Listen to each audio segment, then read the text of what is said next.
Dispute चल रहा for example, उनको फीलिंग कुछ इस तरह से आती है जैसे उनको कटघरे में खड़ा करके इल्जाम लगा दिया जा रहा है। वी वांट तो होता तो है ही ऐसा, लेकिन we want to minimise it, right. So minimisation के लिए हमने क्या बोला कि ऐसे करो यार, स्पेशल कोर्ट्स बना दो जहाँ ऐसी ही बातें हो रही हो, और instead of you being standing, तो हो सकता है नॉर्मल कोर्ट में खड़े हो तो आपके नंबर से पहले एक मर्डरर खड़ा ना, it feels very embarrassing. I hope you understand. So we thought let's make specialised court जहां पर समरी प्रोसीजर्स फॉलो किया जाएगा, quickly procedures achieving the justice हो जाएगा।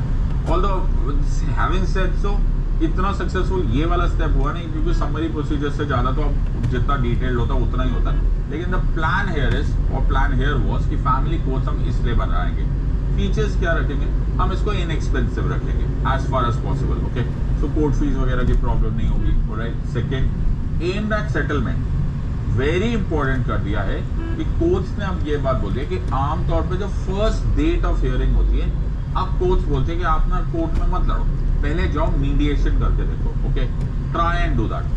अब ऐसी बातों में जब जज साहब होते हैं ना, जस्ट इमेजिन अ जज जो कि एक मर्डर केस में देख रहा है ना, उसका दिमाग बिल्कुल टेक्निकल है, right, is absolutely in that technical mode of mind. वो ही does not want to listen to any XYZ, क्योंकि उनका बिल्कुल यही सिंपल सी बात है, मर्डर हुआ, मर्डर का वेपन कहाँ था, एविडेंस क्या थी, कन्फेशन क्या था, etcetera etcetera.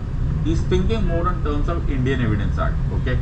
But a family court वाले को, जज को मोस्टली इसको एक फैमिली इशू की तरह देखना है, राइट, कि नहीं यार बच्चों के लाइफ का क्या हो जाएगा, अभी एज, शादी की कितनी एज हुई है, are the people educated uneducated, उनका